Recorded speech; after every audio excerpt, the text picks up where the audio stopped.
একদিন বাড়িতে এসে দেখি আমার বড় ভাই হাসতে হাসতে মরে যাচ্ছে। জিজ্ঞেস করলাম, বড় ভাই কেন এত হাসেন? আরে আমার পাশের বাড়ি যে মামা আছে না, তার একটা আত্মীয় একটা মেয়ে এসেছে, 35 বছর বয়স হবে, ওর নাকি 50টা বিয়ে হয়েছে। তাই আমি আমার হাসি থামাতে পারছি না।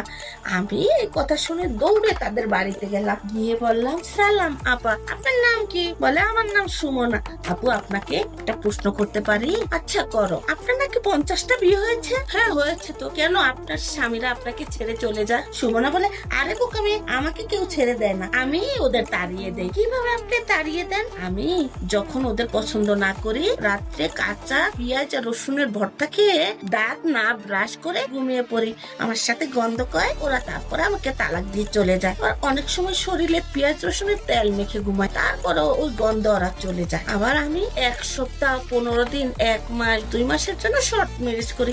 এই করে করে আমার 50টা বিয়ে হয়ে গেল। আচ্ছা আপু, এখন আপনার 50 নম্বর জামাই আছে তো? হ্যাঁ আছে। রান্না আমাকে অনেক বেশি ভালোবাসে। যখন সকালে ঘুমিয়ে থাকি, আমার জন্য ও ব্যাডটি নিয়ে আসে, নাস্তা বানিয়ে নিয়ে আসে। অফিসে যাওয়ার আগে আমার জন্য রান্না করে রেখে যায়। আমি রানাকে আর কোনোদিনও ছেড়ে দেব না।